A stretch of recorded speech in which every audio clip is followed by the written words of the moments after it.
Tout le monde aujourd'hui en France est antisémite. Tout le monde. Que voulez-vous dire par là? Tout le monde est aujourd'hui contre l'antisémitisme, pardon. Tout le monde est aujourd'hui contre l'antisémitisme, je le répète. Faut pas qu'il y ait de problème.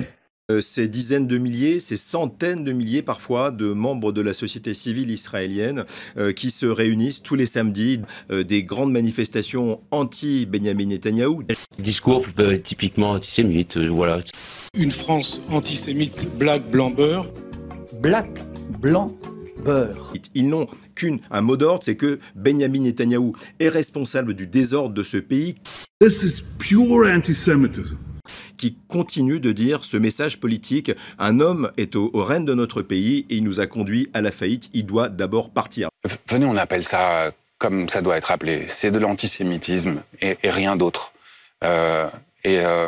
Bon. Qui sont-ils? Il y avait d'abord, évidemment, les héritiers de ces manifestations du premier semestre 2023, donc une société civile de gauche, pacifiste, assez politisée. Mais ensuite, ce sont les familles d'otages qui sont venues ajouter à ce cortège, d'ailleurs qui est souvent, et on l'a vu samedi dernier, violemment réprimé par la police anti-émeute, qui peut paraître aussi incroyable. Comment peut-on faire charger des forces anti-émeute sur des familles d'otages qui demandent juste de faire cesser les opérations militaires dans la bande de Gaza pour libérer les otages? Vous croyez que c'est pas un acte antisémite, ça? Bien sûr. Vous croyez quoi? Il faut les dégommer, ces gens-là. Il faut les dégommer. Ça fait beaucoup de monde sur un même cliché, réuni pour contester la présence d'un seul homme qui, lui, s'obstine et reste droit dans ses bottes. Benyamin Netanyahou, vous venez de le dire. Lui qui a, dans la foulée, réagi. On va l'écouter et puis on en reparle juste après.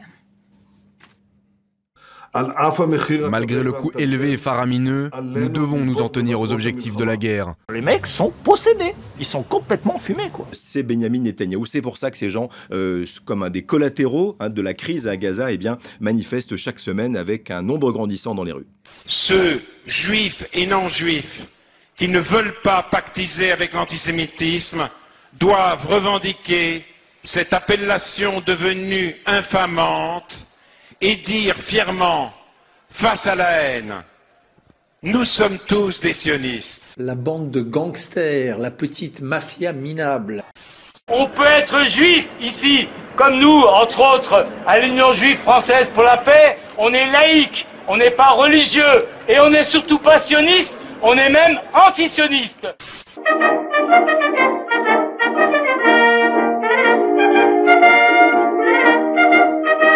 À Gaza, la situation humanitaire s'aggrave. Selon l'ONU, la population sera exposée au pire niveau de famine d'ici la mi-juillet. Mazel Tov. Tu pouvais ne pas défendre les Palestiniens à l'antenne, ça serait bien. Bah pourquoi? Je défends pas les Palestiniens. J'ai défendu les Palestiniens. Non. Et tu dis que tu les comprends. J'ai dit je comprends les Palestiniens. Non, il a pas dit qu'il les comprenait, il a expliqué la situation. Israël, les mecs, ils veulent tuer Israël, les Palestiniens. Tu préférais que je dise ça, Pascal? Comment? Tu préférais que je dise ça? Oui. D'accord. Parce que c'est la réalité. Non mais c'est une révélateur. Je veux dire une phrase quand même avant que tu repartes sur ton monologue. Merci. Toda Rabba, merci. Bevakasha. Les Hitraot. Bon, si on vous gêne, on peut se retirer. Alors. Donc, voilà une distinction importante. Juif, c'est une religion. Israélien, c'est citoyen d'un État. Et sioniste, c'est adepte d'une théorie politique colonialiste qui donne le droit à certains de coloniser la terre, de chasser les habitants, de voler les richesses. Et c'est une théorie colonialiste, en fait. C'est la misère noire avec les colons. Mais il y a cette haine des Juifs et d'Israël qu'on retrouve essentiellement dans le monde arabo-musulman, avec l'accompagnement des idiots utiles d'une partie de la gauche. Mais qu'est-ce que c'est que ces conneries? C'est quoi ces conneries, les amis, là? C'est quoi ces conneries, là? On peut pas dire que la compagnie internationale soit aussi antisémite. On peut pas traiter tout le monde d'antisémite. Moi, je ne suis pas du tout dans ce type de langage. Mais le problème n'est pas, Darius Rochebin, le problème n'est pas celui de l'antisémitisme. Tout le monde aujourd'hui en France est antisémite. Tout le monde. Que voulez-vous dire par là? Tout le monde est aujourd'hui contre l'antisémitisme, pardon. Tout le monde est aujourd'hui contre l'antisémitisme, je le répète. Faut pas qu'il y ait de problème. Moi, si vous voulez, je vois pas quel est l'intérêt même de demander la parole à quelqu'un qui, quand vous faites un peu l'historique, a trahi sa parole absolument tout le temps. Je vous rappelle quand même, il s'était engagé à soutenir Benoît Hamon après les primaires de la gauche, il a soutenu Macron. Il a été élu représentant du peuple français, il s'est barré en Espagne. Là-bas, il a milité dans un parti centriste, mais il a fait des manifestations avec l'extrême droite. Mais au municipal, il a trahi son propre parti centriste pour donner des voix à une élue Podemos, c'est-à-dire l'équivalent de LFI en Espagne. Il a juré qu'il avait l'Espagne dans les veines, il est reparti en France, et la seule contribution qu'il fait au débat public aujourd'hui, c'est une vidéo qui se fout de sa gueule. Enfin, je veux dire, il y a un moment, en fait, moi, je ne comprends pas pourquoi on lui accorde autant d'importance à ce monsieur, parce que sa carrière politique, c'est le cirque Pinder. Et sur les accoitants, soi-disant, avec l'islamisme, mais attention, Manuel Valls s'est tellement investi sur la question de la lutte contre l'islamisme que je rappelle quand même qu'en 2015, il a signé 10 milliards d'euros de contrats d'armement avec l'Arabie Saoudite et qu'on retrouve encore des armements lourds de la France au Yémen où il y a des crimes de guerre. Quel est l'enjeu de commenter sa parole?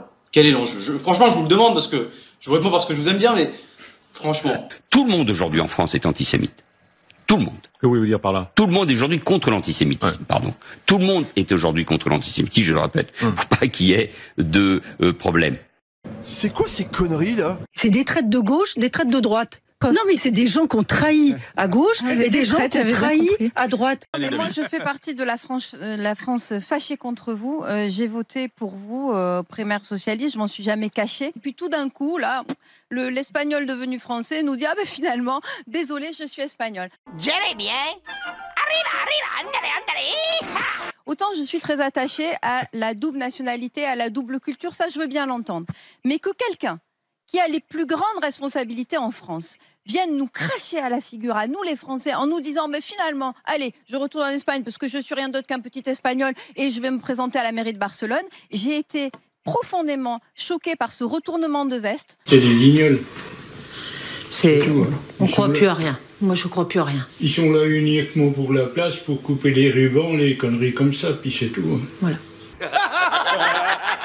Oh, et après, vous allez voir, je me suis arrangé pour que mes vacances passent sur les frais de l'État.